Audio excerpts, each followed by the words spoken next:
Quiero agradecer a Mi Tierra Televisión la invitación que me ha hecho para participar en esta serie de presentaciones o de reflexiones sobre la historia de España. Han transcurrido ya algo más de 3 décadas desde que Juan Carlos de Borbón y Borbón accediera al trono de España y a la jefatura del Estado.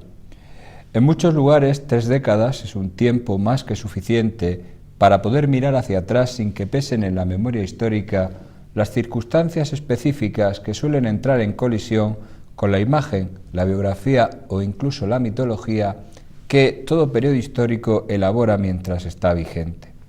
Quizás en España sea un caso distinto debido a que las razones de por qué y cómo Juan Carlos de Borbón, contradiciendo la historia, ha llegado a ser rey de España, se hunden en el régimen y en la persona de Francisco Franco.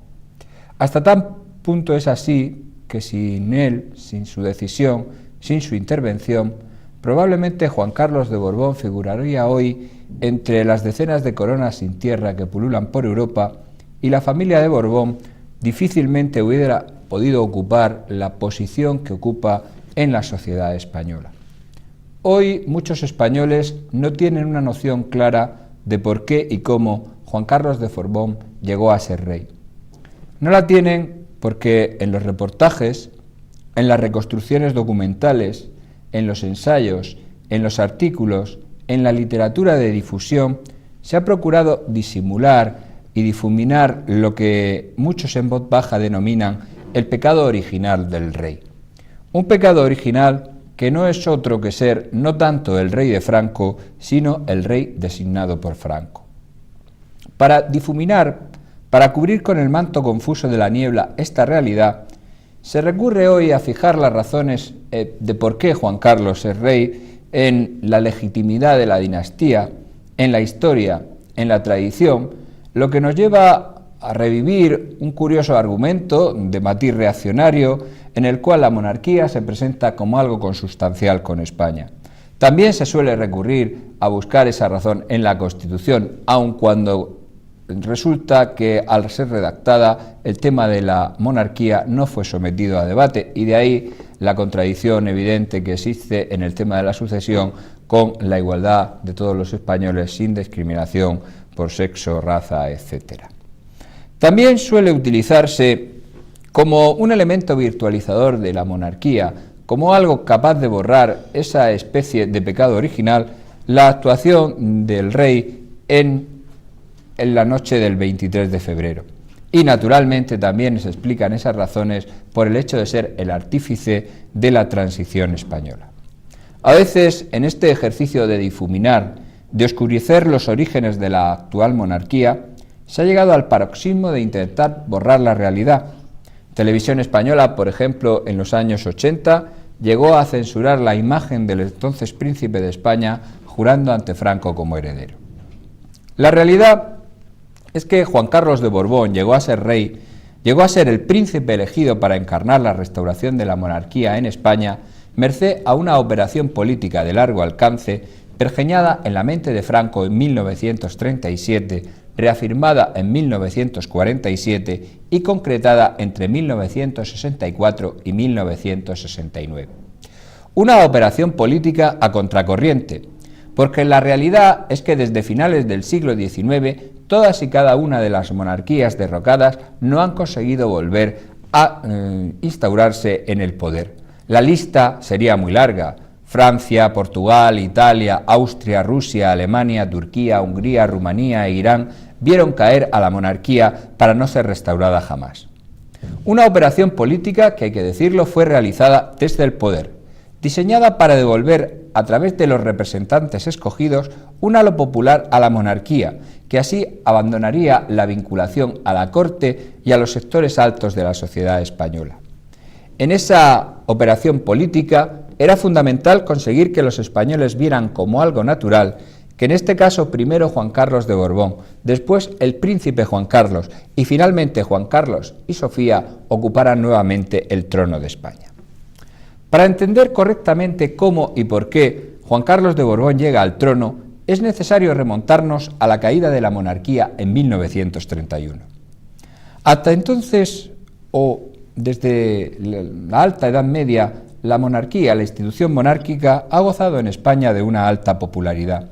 Sin embargo, a finales del siglo XVIII es ampliamente cuestionada entre las clases dirigentes debido sobre todo a su comportamiento personal. En dos ocasiones esto condujo a la caída de la misma, primero con Carlos IV y después con Isabel II. En 1876, la restauración monárquica en la persona de Alfonso XII solo fue posible por el fracaso consecutivo de todas las formas políticas posibles de gobierno, y esto se produjo en menos de 5 años, incrementado además con una guerra civil abierta y con un intento de disolución de España a través de la secesión. En la caída de la monarquía en 1931 también jugó un papel destacado el desprestigio de la corona. La imagen del rey Alfonso XIII era la de un dandy preocupado por los partidos de tenis, las vacaciones, el polo. Abundaban las críticas a sus vinculaciones económicas y también lo que era su propia vida personal. Todo ello contribuyó a la pérdida de popularidad de la institución.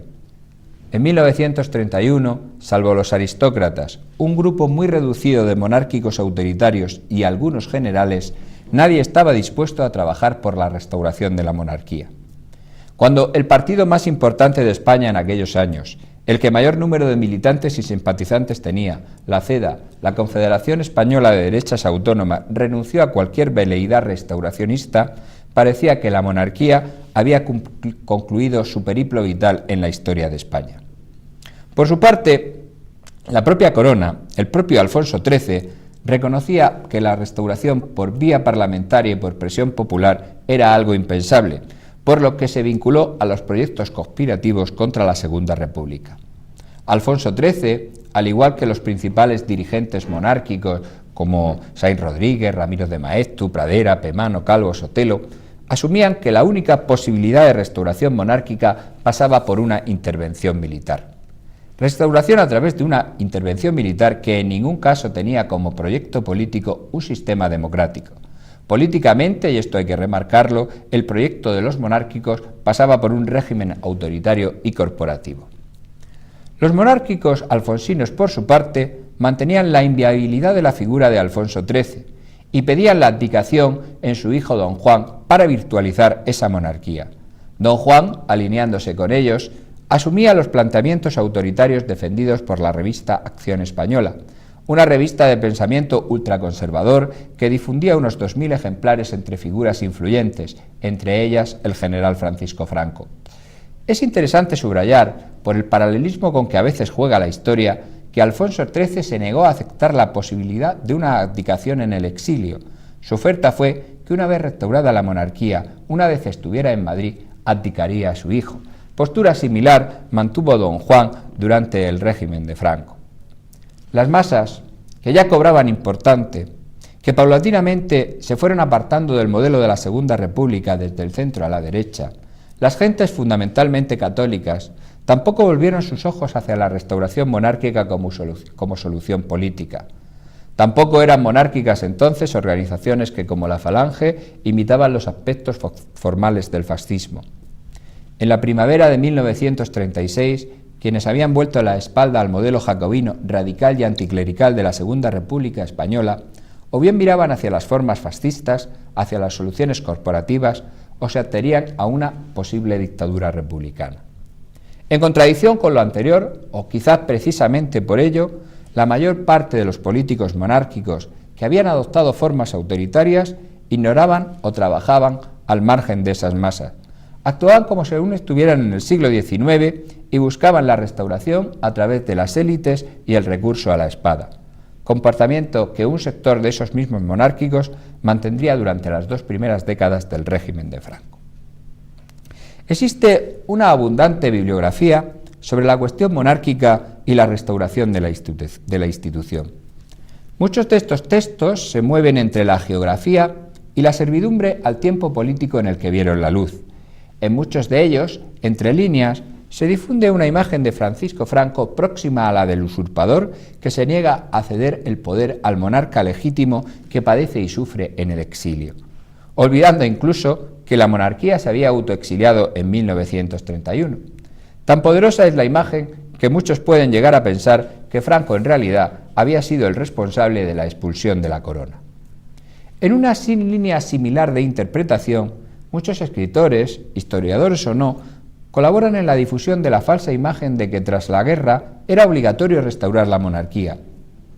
Aún más mitológicos, agiográficos o mistificadores son los trabajos que están empeñados en revestir a la denominada oposición monárquica al franquismo por un sentimiento popular, por una expansión en amplias capas sociales. Todo ello cuando en realidad la oposición monárquica nunca pasó de ser un movimiento muy minoritario, sobredimensionado, eso sí, porque contaba con una notoria capacidad de influencia sobre una parte de la clase dirigente del régimen de Franco. Volvamos a la cuestión capital de la posible obligatoriedad de restaurar la monarquía. Versión muy extendida en las últimas décadas, al dar por cierto que esa restauración supondría la implantación de un régimen democrático, tesis que con los documentos en la mano, con las declaraciones públicas de los monárquicos, del propio Don Juan en los años 40 y 50, resulta hoy imposible de mantener. Igualmente errónea es la idea de que entre los sublevados en julio de 1936 existiera un compromiso para restaurar la monarquía. Ciertamente, los monárquicos, con el beneplácito de Alfonso XIII, conspiraban abiertamente contra la República buscando ansiosamente un general desde 1931. Los políticos monárquicos vinculados a Renovación Española edificaron un auténtico círculo de presión en torno a los altos mandos militares, pero esto no supuso en ningún momento un desarrollo de reciprocidad. Receptivos a la restauración eran ciertamente algunos altos mandos que estaban en activo en la reserva, pero lo eran por el hecho de ser monárquicos. La realidad es que cuando en febrero-marzo de 1936 la intermitente conspiración militar contra la República se consolida en una junta de generales, muy pocas serán las voces promonárquicas que estén allí.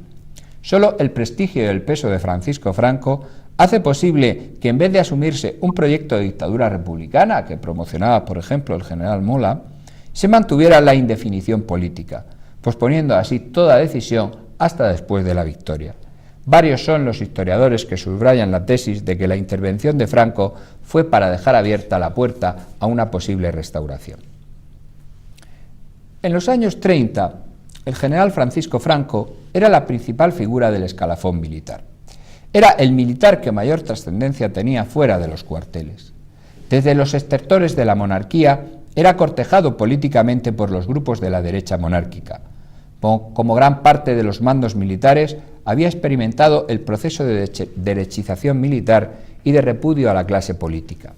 Ligeramente conservador, católico y monárquico son las 3 acepciones que mejor le podrían definir en 1931. Durante los años de la República, Franco, como millones de españoles, experimentó un proceso que lo condujo del apoyo a la CEDA, coalición por la que pudo ser diputado, a la adscripción a la fórmula autoritaria propuesta por Acción Española, de la proximidad a políticos liberales a la amistad con Víctor Pradera teórico del nuevo Estado, fórmula que defendía, más que la restauración, la instauración de una nueva monarquía, que podía partir de una espada militar, tal y como había difundido el propio Ramiro de Maeztu. Francisco Franco era en esos años un monárquico más sentimental que racional. Veneraba a la reina María Cristina, quedó vinculado al rey Alfonso XIII, porque además éste buscaba el apoyo de los jóvenes héroes africanos para apuntalar la popularidad de su trono. Con Alfonso XIII, Franco se convirtió en el general más joven de Europa.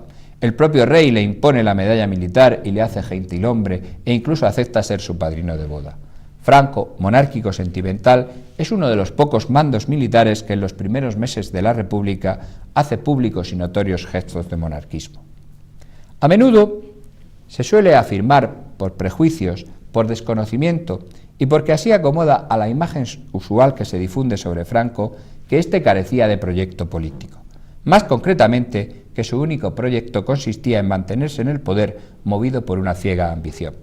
Sin embargo, cuando el historiador revisa los discursos pronunciados por Franco entre 1936 y 1938, se encuentra con que casi todo lo que fue la política y la obra social del régimen de Franco estaba allí anunciado. Desde la electrificación a la repoblación forestal, desde la democratización de la educación a la expansión de las clases medias, desde la política hidráulica a la explotación del turismo, el afán industrializador o la posibilidad de que todos los españoles pudieran acceder a la vivienda. También, evidentemente, la defensa y aplicación de los principios cristianos, la persecución al comunismo y la masonería, el rechazo a los partidos o la oposición al liberalismo. También está allí la restauración-instauración monárquica, un proyecto cuyo primer anuncio sería su decisión personal, sin contar con los demás generales, de restaurar la bandera bicolor en Sevilla en agosto de 1936. Entre octubre de 1936 y abril de 1937, Franco dibuja de forma pormenorizada su obra política, su proyecto. Su horizonte no es la dictadura militar, se considera un poder constituyente que va a edificar un nuevo Estado. Una vez concluido el proceso, será posible restaurar la monarquía. Una monarquía distinta a la caída en 1931, que ya no será encarnada por Alfonso XIII, sino como anuncia por su hijo don Juan de Borbón. Un rey dice que no debe contarse en el número de los vencedores. Ciertamente, primero el general Mola y después el propio Franco impidieron a don Juan participar en la guerra civil, un don Juan que incluso llegaba a identificarse en aquellos años con los muchachos de la Falange. Sin embargo, lo cierto es que la familia Borbón, en sus dos ramas, la alfonsina y la carlista, estuvieron al lado de la sublevación contra la República. Tanto Alfonso XIII como el pretendiente carlista hicieron pública su voluntad de intervenir en la contienda. La mayor parte de los hombres de la familia Borbón combatieron y murieron a las órdenes de Franco. Alfonso XIII defenderá la causa nacional ante el Estado italiano y en el Vaticano, e incluso la reina Victoria Eugenia, ya separada de su marido, se ofrecerá para actuar como agente de los nacionales en Londres. Llegados a este punto, cabría preguntarse por qué don Juan no llegó a ser rey. La respuesta es muy sencilla, pese al enmascaramiento con que se ha tratado de ocultar la realidad. Don Juan no fue rey por varias razones. La primera, por la debilidad del movimiento monárquico, algo que era reconocido en privado en la correspondencia entre los principales dirigentes. La segunda, por su falta de formación política. Alfonso XIII, pese a conocer la tragedia de su hijo primogénito, nunca entendió que debiera darle una formación específica para llegar a ser rey. La tercera, por su falta de criterio ante unos consejeros, antifranquistas sí, pero nunca demócratas, cada vez más alejados de la realidad española. Don Juan se dejó llevar por las elucubraciones de sus particulares Lady Macbeth, que durante 3 décadas le sedujeron con el grito de mañana serás rey, y le aconsejaron que no llegara en ningún caso a un acuerdo con Franco, tal y como le pedían muchos monárquicos. Estos consejeros, dominando en gran medida la voluntad del conde de Barcelona, consiguieron aislar a don Juan. Don Juan acabó decepcionando políticamente a Franco al no confiar en su palabra y preferir seguir los consejos de quienes, continuando siendo antiliberales, se situaron frente a Franco y creyeron encontrar en la figura de don Juan un ariete eficaz contra el generalísimo, contra el que llegaron a conspirar con tanto o más ardor que contra la República. Cuando don Juan requería a Franco que restaurara la monarquía, no lo hacía para establecer un régimen democrático. El intento ingenuo y débil de obligar a Franco a ceder el poder se saldó entre 1942 y 1947 con reiterados fracasos. Es el reconocimiento de esta derrota política el que introducirá en el proceso de restauración de la monarquía al todavía niño don Juan Carlos. En 1947, España, mediante referéndum, se transforma en reino. Franco ha fijado el primer peldaño en el camino a la restauración e instauración de la monarquía. El articulado de la ley de sucesión prefigura tanto el tiempo como el heredero. Para Franco no había más que dos candidatos posibles, don Juan o su hijo. Invalidado políticamente el primero, se abría la puerta para el segundo. La ley señalaba que el heredero debería ser varón de estirpe regia y mayor de 30 años. Franco ha hablado de la necesidad de virtualizar la monarquía, y el mejor modo de lograrlo es formando un príncipe. A don Juan no le quedó más remedio, presionado por los partidarios de llegar a un acuerdo con Franco, que aceptar que su hijo viniera a formarse a España, a formarse, y hay que decirlo, para ser rey. Si hasta finales de los 50 la restauración monárquica estuvo en manos de Franco y don Juan, a partir de los 50 y de forma progresiva, el protagonismo pasará a don Juan Carlos. Desde muy pronto asumirá que a él le corresponde ganarse el título de rey. Consciente de la reducción de su papel, don Juan intentará ganarse otra vez la voluntad de Franco con reiteradas declaraciones de adhesión a los principios del movimiento nacional, asumiendo que la ley de sucesión no le excluía. Además, sus consejeros, una vez más, haciendo gala de capacidad de predicción, le decían que Franco nunca nombraría sucesor en vida, por lo que podía negociar con él teniendo a su hijo en España. Para Franco, sin embargo, solo había un sucesor posible, Juan Carlos. De lo contrario, para no vulnerar la declaración de España como reino, se establecería una regencia. El proyecto de restauración monárquica de Franco no podía cerrarse hasta 1968, año en el que Juan Carlos alcanzaría la edad mínima establecida por la ley. Quienes han hablado de la larga marcha hacia la monarquía o han procurado presentarse como el elemento principal, como el agente activo en el proceso, suelen obviar que Franco ya había fijado sus tiempos. Quienes especulan con otros posibles candidatos, como es el caso de Alfonso de Borbón o de Carlos Hugo de Borbón-Parma, prefieren ignorar el hecho trascendente de que solo don Juan Carlos, por decisión de Franco, recibió una preparación específica para ser rey, pensada además por el propio Generalísimo. No es fácil, sin embargo, precisar el instante en que Juan Carlos de Borbón asume su papel como eje de la restauración e instauración de la monarquía y empieza a actuar de forma cada vez más autónoma con respecto a su padre. Hasta ese momento ha sido simplemente una pieza al servicio de los manejos de Estoril. Desde ese momento se convierte en un elemento clave del proceso. Probablemente asumió ese papel durante su paso por las academias militares y acabó cristalizando tras su matrimonio con Sofía de Grecia. Ambos, Juan Carlos y Sofía, son los que deciden que su lugar estaba en España, distanciándose cada vez más de la corte de Estoril. Para Sofía nunca hubo dudas de que Franco iba a designar a su marido. Franco, en correspondencia, realiza la primera designación, cosa que no se ha subrayado suficientemente.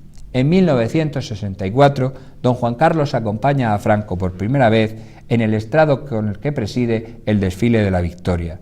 A partir de ahí se inicia el proceso que conducirá a la designación de 1969. Francisco Franco cuidó hasta límites insospechados del que consideraba ya como su sucesor, alguien al que según los testimonios quería como un hijo. Para don Juan Carlos, la relación con Franco era como la de un nieto con su abuelo. Franco diseñó sus estudios, dio indicaciones, controlaba lo que se debía publicar en la prensa y borraba cuantas cosas pudieran desprestigiar a la institución. Hace poco hemos sabido, por ejemplo, cómo ordenó destruir las películas pornográficas que Alfonso XIII se entretenía en rodar para que no hubiera constancia de ello. Cuando don Juan Carlos acude, por ejemplo, a la universidad para asistir a unos cursos monográficos que se diseñan para acabar su formación, se encuentra con manifestaciones de estudiantes, por ejemplo, carlistas, entonces dirigidos por el después ministro socialista José Barrionuevo, que le increpa. Franco llama inmediatamente al ministro secretario general del movimiento, entonces José Solís, y le pregunta: ¿qué hacen los nuestros? Y Solís le responde: mantener una actitud correcta. Franco, enojado, le dice: no basta, tienen que rodear de cariño a la presencia del príncipe. Franco mantendrá, y este es uno de los aspectos más silenciados del proceso, una serie de reuniones periódicas con el príncipe. Para ello va a preparar cuidadosos borradores, cuidadosos guiones sobre los temas a los que va a tratar, sobre las lecturas que el príncipe debe hacer. Algunos nos han llegado que nos indican hasta qué punto pudo calar este tipo de reuniones. Por ejemplo, se lee en uno de esos guiones: las amistades, su elección, no se puede ser amigo de cualquiera, hay que ser amigo de los mejores. Lo que debemos a los que nos rodean, lo que pueden perjudicarnos, los hombres torcidos, los maliciosos, los hipócritas. Muy poco ha hablado el actual rey sobre estos encuentros y esta relación. En ningún momento Franco toleró ataques al príncipe, y quienes acudían al príncipe al Pardo a criticarle encontraron en él una muralla. Por decisión suya, los príncipes iniciaron una campaña de popularización recorriendo España y sustituyéndolo a la hora de las inauguraciones. Si alguien tiene la paciencia de repasar la imagen que entonces se daba de los príncipes de España, se dará cuenta que en el mobiliario de la casa, en el vestuario y demás se había buscado, se sintonizaba perfectamente con lo que entonces era la clase media creada por el régimen de Franco. En España los monárquicos eran una minoría.